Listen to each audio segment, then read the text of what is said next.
नमस्कार, आप देख रहे हैं भारत एक्सप्रेस और मैं हूं आपके साथ आंचल मित्तर। भारत पर अमेरिका द्वारा टैरिफ लगाने के पीछे केवल एक कारण नहीं बल्कि कई राजनीतिक और आर्थिक कारण जुड़े हुए हैं। अमेरिकी राष्ट्रपति डोनाल्ड ट्रंप ने हाल ही में भारत पर 25% टैरिफ लागू किया है, जो 7 अगस्त से प्रभावी हो गया है। इसके साथ ही उन्होंने चेतावनी दी है कि इसे 27 अगस्त तक बढ़ाकर 50% किया जाएगा। इस कदम की आधिकारिक वजह भारत द्वारा रूस से कच्चे तेल की खरीद बताई गई है।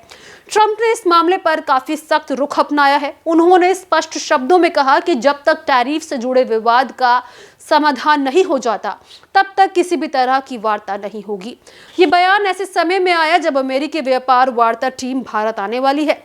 इससे ये साफ झलकता है कि अमेरिका भारत पर हर संभव तरीके से दबाव बनाने की रणनीति अपना रहा है, ताकि भारत लास्ट में आकर अमेरिकी शर्तों पर समझौता करने के लिए मजबूर हो जाए। रूस से तेल आयात के मुद्दे के अलावा ट्रंप प्रशासन की एक और बड़ी मांग है कि भारत अमेरिकी कृषि उत्पाद और डेयरी वस्तुओं पर टैरिफ कम करे। अमेरिका चाहता है कि इन उत्पादों को भारत जैसे विशाल बाजार में ज्यादा आसानी से प्रवेश मिल सके।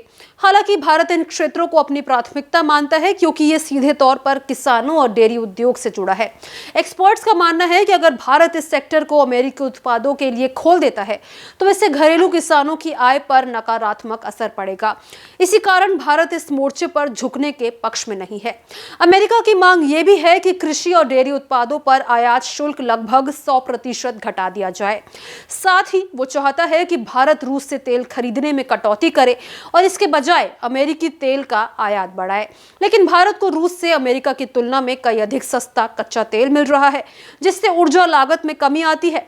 एक और महत्वपूर्ण पहल अमेरिकी डॉलर की वैश्विक स्थिति से जुड़ा है। 1944 से अमेरिकी डॉलर दुनिया की प्रमुख व्यापारिक मुद्रा बनी हुई है और लगभग सभी देश अंतर्राष्ट्रीय लेन देन के लिए इसका उपयोग करते हैं। दुनिया भर के केंद्रीय बैंक अपने विदेशी मुद्रा भंडार में डॉलर रखते हैं। रिपोर्ट्स के मुताबिक वैश्विक विदेशी मुद्रा लेन देन का लगभग 90% हिस्सा डॉलर में होता है। हालांकि हाल के वर्षों में ब्रिक्स देशों जैसे कि ब्राजील, रूस, भारत, चीन, दक्षिण अफ्रीका ने डॉलर पर निर्भरता कम करने के लिए ठोस कदम उठाए हैं। यही कारण है कि ट्रंप ब्रिक्स देशों को लेकर लगातार सतर्क और चिंतित है। ये समूह वैश्विक अर्थव्यवस्था में लगभग 35% योगदान देता है। अगर ये देश सामूहिक रूप से अमेरिकी डॉलर का बहिष्कार करते हैं या उसकी जगह किसी अन्य मुद्रा को प्राथमिकता देते हैं, तो अमेरिका के आर्थिक प्रभुत्व की स्थिति कमजोर पड़ सकती है और डॉलर की वैश्विक वर्चस्व वाली भूमिका खतरे में आ सकती है। भारत और रूस के बीच ऊर्जा व्यापार का रिश्ता 2022 के बाद और मजबूत हुआ है। वर्तमान में भारत रूस से प्रतिदिन लगभग 1.6 से 2.2 मिलियन बैरल कच्चा तेल आयात करता है, जो भारत के कुल कच्चे तेल आयात का लगभग 37% हिस्सा है। इस मामले में चीन पहले स्थान पर है, जो रूस से सबसे अधिक तेल खरीदता है। 2024 में भारत ने रूस से करीब 4.1 लाख करोड़ रुपए का कच्चा तेल आयात किया है। कुल मिलाकर ट्रंप का भारत पर टैरिफ लगाने का फैसला केवल रूसी तेल खरीद तक सीमित नहीं है। इसके पीछे अमेरिकी कृषि और डेयरी उत्पादों के लिए भारतीय बाजार में जगह बनाने की कोशिश, डॉलर की वैश्विक स्थिति बनाए रखने की चिंता और ब्रिक्स देशों के बढ़ते प्रभाव को रोकने की रणनीति भी शामिल है।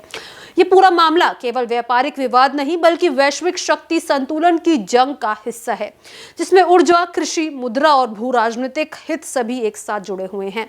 इसको लेकर आप क्या राय रखते हैं? कमेंट बॉक्स में जरूर शेयर करें। इसी तरह की तमाम जानकारी भरी वीडियोस के लिए हमारे चैनल को जरूर सब्सक्राइब करें।